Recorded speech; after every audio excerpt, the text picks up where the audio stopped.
Si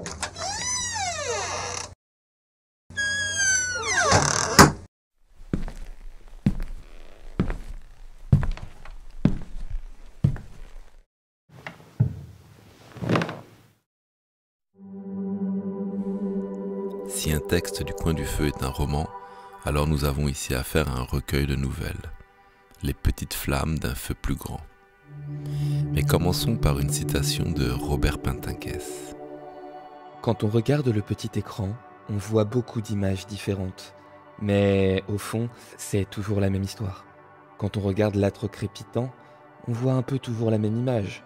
Mais les histoires qu'on s'y raconte sont toujours différentes. Flamme, je vous aime. Tournons ensemble la première page. Elle.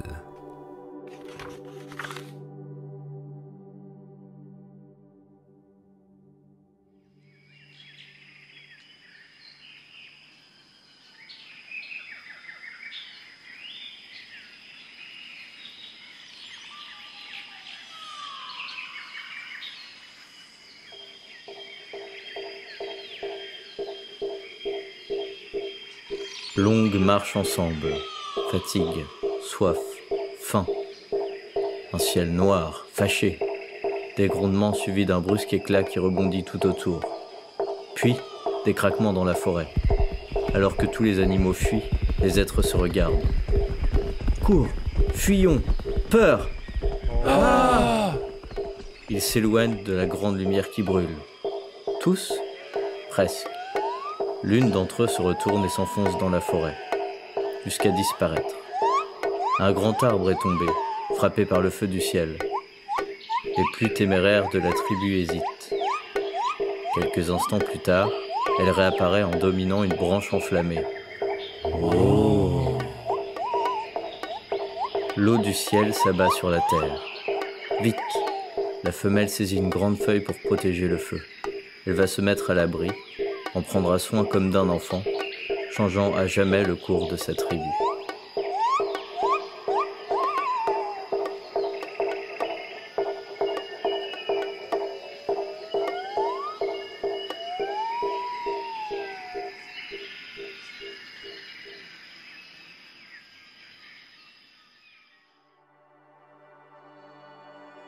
Page 2. J.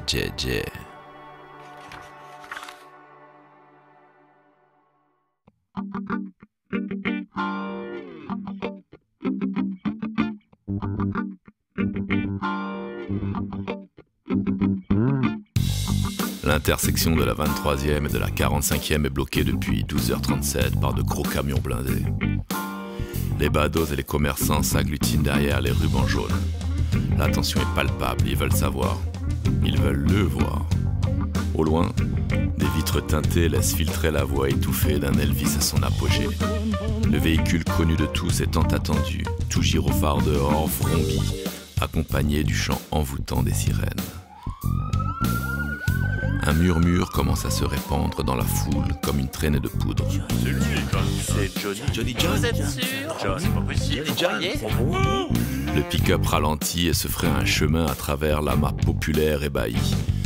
La vitre teintée s'abaisse finalement, laissant s'échapper Blue Sweat Shoes. Un Stetson à gland, une paire de Ray-Ban, un sourire de requin. Des carnets et des crayons tendus en sa direction comme des harpons. Il les balaye d'un revers de la main et ouvre la portière de son Dodge V12. En sortant, du talon de ses Santiago, Johnny écrase un Cohiba à peine consumé. C'est lui, Johnny John Johnson, la star du déminage. Gueule d'amour, gueule d'ange, il est beau, il est fantastique. Dans sa chemise à coudière en cuir, ses outils en ceinturon, son robot sous le bras, il s'avance sereinement. Le shérif s'approche. Monsieur Johnson, oui, pardon, oui, c'est par là. Un petit autographe? Johnny s'éloigne. Un sergent de police lui tend alors une combinaison anti-explosion et un casque qu'il refuse du plat de la main. Il s'avance avec l'assurance du premier de la classe qui va au tableau et s'arrête nonchalamment face à la mallette. Il sort ses appareils de pointe. Il se penche, regarde, branche, scanne, analyse, sent, se retourne imprimant le silence à la foule. Même Homer.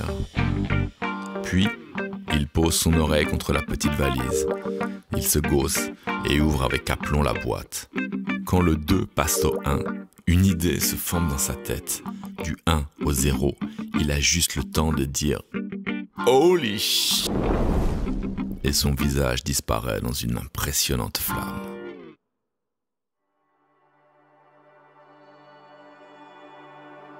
Page 3. Hans.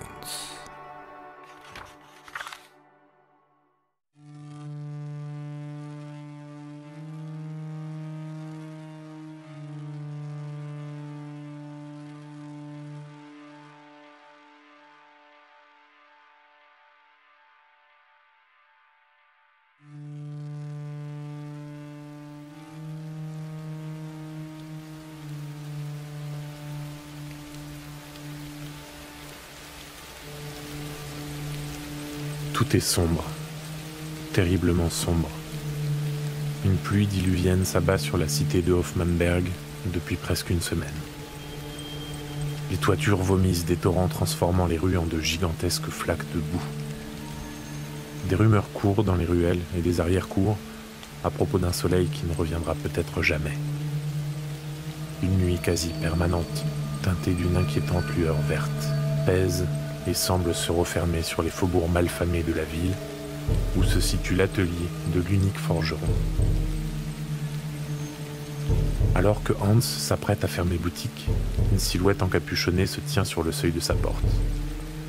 Celle-ci s'approche de lui et lui murmure à l'oreille quelques mots avant de jeter sur l'établi une bourse débordante de carles d'or, la monnaie locale. Hans se masse la barbe, la lippe sévère et l'air songeur, hésite un moment, puis ramasse rapidement la récompense providentielle avant de raccompagner son interlocuteur jusqu'à l'extérieur. Comme un réflexe, il ne peut s'empêcher de parcourir du regard la venelle déserte, l'œil inquiet.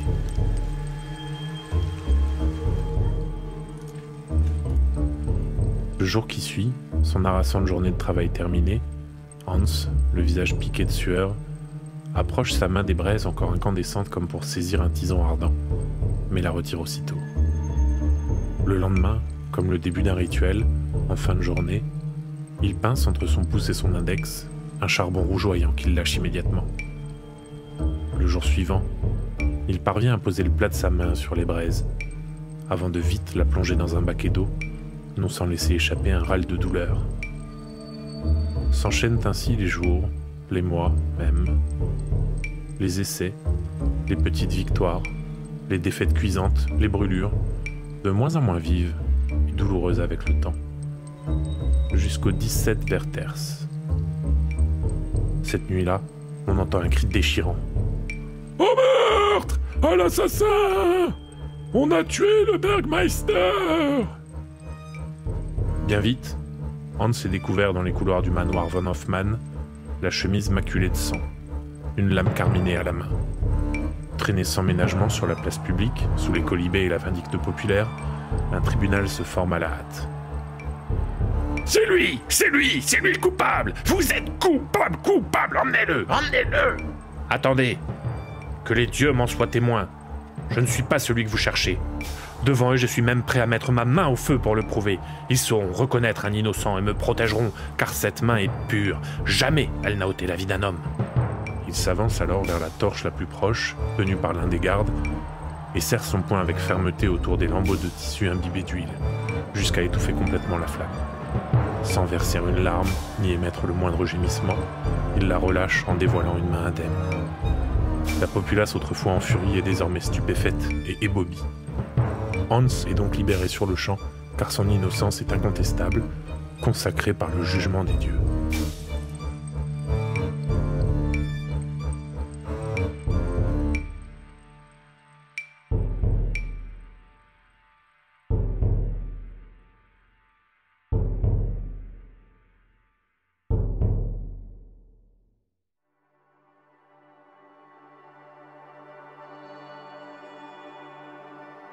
Page 4. E.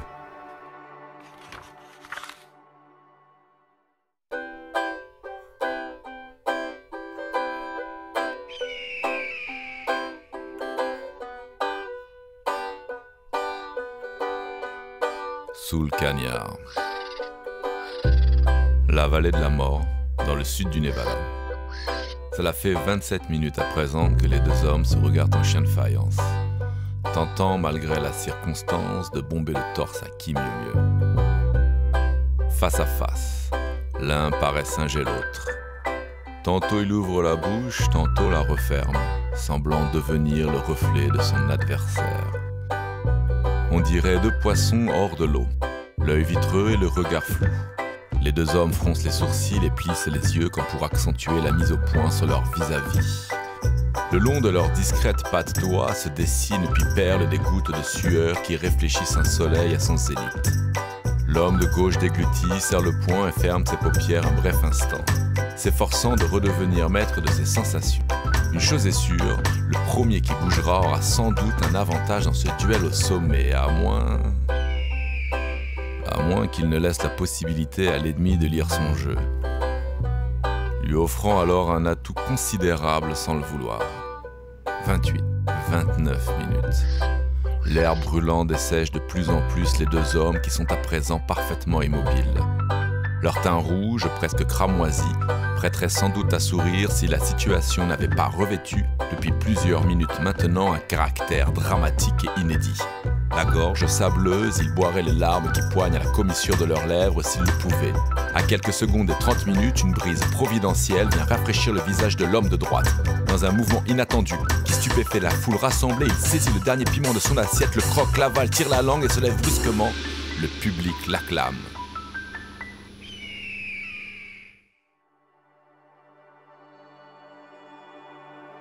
Page 5. Ernest.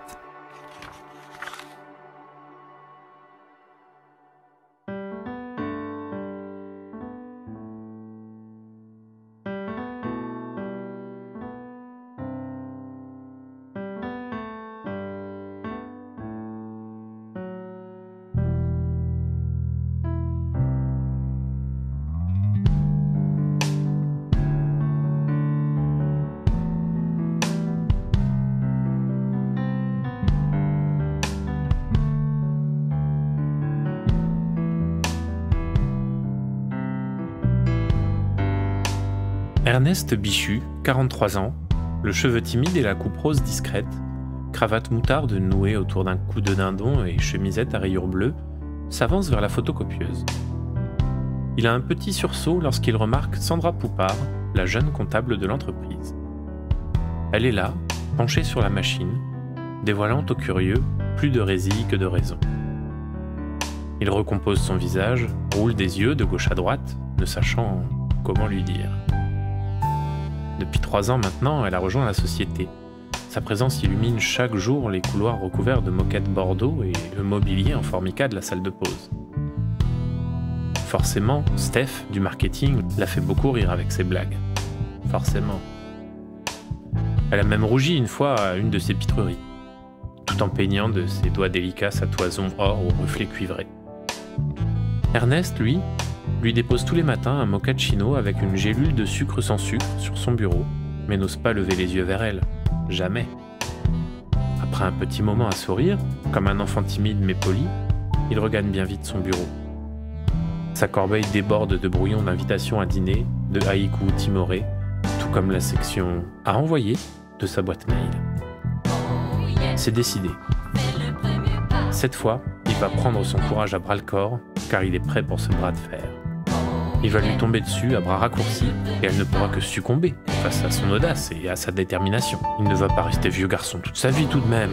Allez Ernest, que diable, lance-toi! Lui dit une petite voix dont il a trop longtemps ignoré les injonctions. Ses mocassins inglants ne lui laissent pas le choix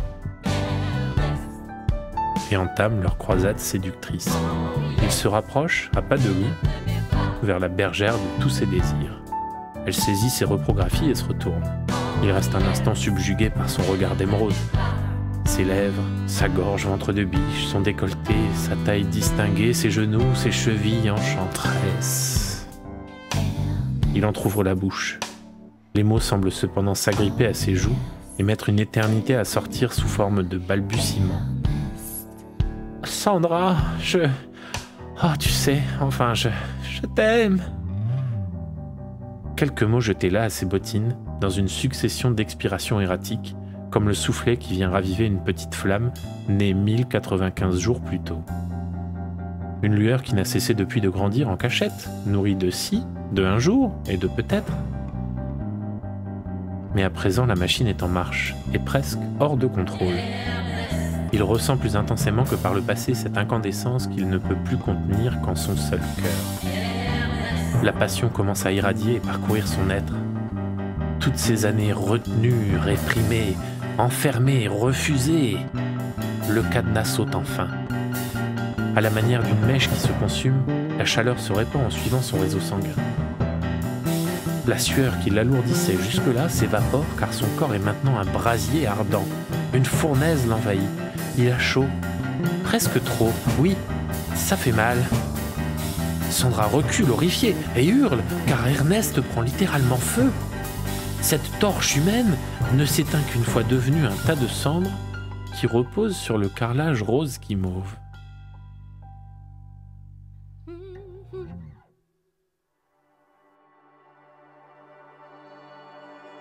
Page 6. Lui.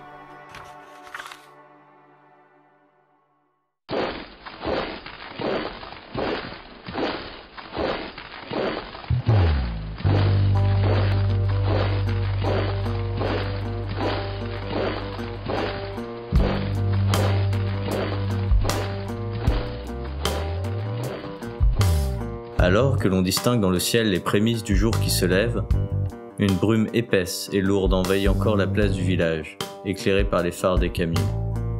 En dehors des bruits de bottes sur les pavés, de quelques cliquetis métalliques et des ronflements des moteurs, seule la voix du lieutenant se fait entendre. Elle est dure et effrayante. S'ensuit toutefois les pépiments des premiers oiseaux et le ululement des dernières chouettes. Un coq enroué, au loin, tente désespérément de réveiller le voisinage. Hélas, rien de tout cela ne pourrait distraire le peloton qui se forme. Face à eux, Gilbert, le chef de la résistance, se tient non pas fièrement, mais nonchalamment, impassible. Des ordres fusent, se mêlant au bruit caractéristique d'une dizaine de bras dans des cirés qui se lèvent, pointant irrémédiablement dans une seule direction, Gilbert. Oh, les boches, j'ai bien le droit à un dernier mégot. Après une approbation sourde, presque à regret, l'officier s'approche. Il dépose une gauloise entre les lèvres entr'ouvertes de Gilbert, comme l'hostie que le prêtre lui donnait quand il était enfant de chœur, puis sort lentement une boîte d'allumettes de sa poche. Le petit tiroir glisse et deux doigts gantés en sortent une pensionnaire. Fichée à une extrémité de sa tige de bois, la petite boule de sulfure d'antimoine, de dioxyde de manganèse et de chlorate de potassium entre en contact avec le grattoir formé de poudre de verre et de phosphore rouge, puis vient le frictionner dans un bruit de raclement. En résulte un crépitement. La chaleur engendrée par le frottement transforme le phosphore rouge en phosphore blanc, qui à son tour participe à l'inflammation de l'allumette. C'est le signal tant attendu, qui déclenche un tonnerre de tous les enfers, réduisant les nazis debout en nazis morts. Au milieu de ce foutoir, deux silhouettes demeurent impassibles. Gilbert et l'oberstlieutenant qui commence fébrilement à lever les mains, laissant échapper le petit brandon qui s'est éteint. Incrédule, il parcourt des yeux la place de l'église jonchée de corps fumants. Son regard s'arrête alors devant le sourire du diable incarné en Gilbert, qui presse la détente du lugueur qu'il vient de lui prendre à la ceinture.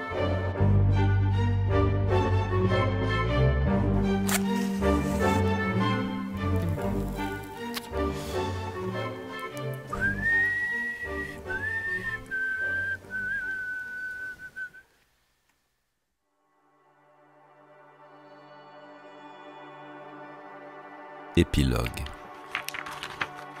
Les petites flammes.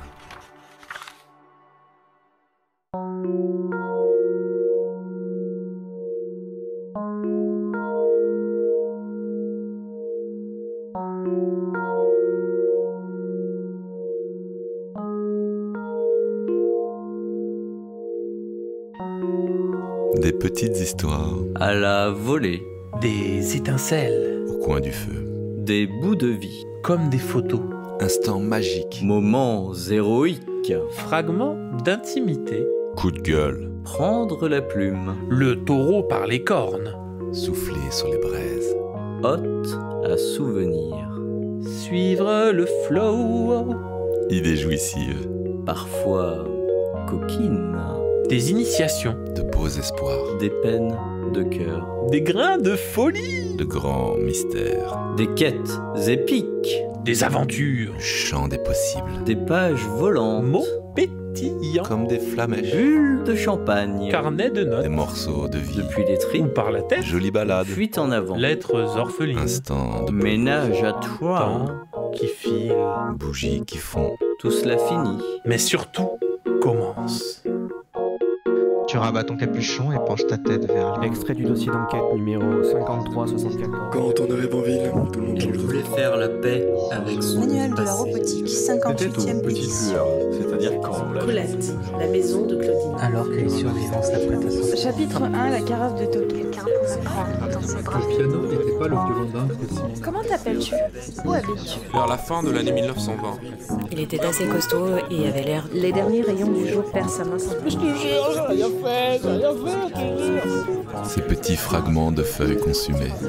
Plus vraiment papier, pas encore cendre. Qui semblent plus légers que l'air et qui, avec la magie d'une plume, virevoltent dans une danse presque poétique. Un moment où le temps semble s'être arrêté, comme pour laisser l'espace à un dernier au revoir. Merci. Merci à toutes ces petites idées. Jamais vraiment oubliées.